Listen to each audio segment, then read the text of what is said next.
Hello all! మేమిక్కడ రాఖీ షాపింగ్‌కొచ్చేసాము. Shopping అంటే ఎక్కడికో వెళ్ళామనుకోకండి. మా షాప్ పక్కనే ఉన్న కిరాణా జనరల్ స్టోర్‌కి. అక్కడ ఫ్లాట్ 50% డిస్కౌంట్ అని ఒక బ్యానర్ గూడా ఎసారు. మరి అంత పెద్ద మంచి డిస్కౌంట్ చూసినప్పుడు వెళ్ళకుండా ఉంటామా? దూరంగా వెళ్లి రాఖీలు కొనే బడ్జెట్ లేదు, అంత టైము లేదు, అంత ఓపిక లేదు. అందుకే పక్కనే డిస్కౌంట్ పెట్టేసారు కదా! అని వచ్చేసాము. అండ్ ఇక్కడ ఒక రాఖీ చూసాము. దాంట్లో కుంకుమ, అక్షింతలేసి దాని రేట్ డబుల్ చేసేసారు. అదే చూసి నేను, అక్క నవ్వుకుంటున్నామనమాట. మా బంటిని "రాఖీకి ఏం గిఫ్ట్ ఇస్తున్నావు బంటి" అంటే, "నాకు ఈ మంత్ సాలరీ తొందరగా ఎయకండి. ఎప్పుడేసే టైంకే ఎయండి" అని అంటున్నాడు. ఎందుకో తెలుసా? మళ్ళీ వాడికి సాలరీ ముందే ఇస్తే ఎక్కడ మనకు గిఫ్ట్‌లు ఇయ్యాల్సిందొస్తదో అని.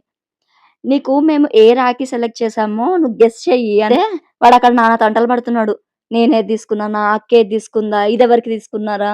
రంజిత్, రాహుల్‌కేది తీసుకున్నారా అని. లాస్ట్‌కి నేను చెప్పిందయితే గెస్ చేసాడు. ఎందుకంటే నేను ఆల్రెడీ అది చెప్పేసాను నీకిది తీసుకున్న బంటి అని. ప్రత్యూషక్క తీసుకుందయితే గెస్ చేయలేదు. మీరు కూడా మీ బ్రదర్స్ అందరికి రాఖీలు పంపించేసారా?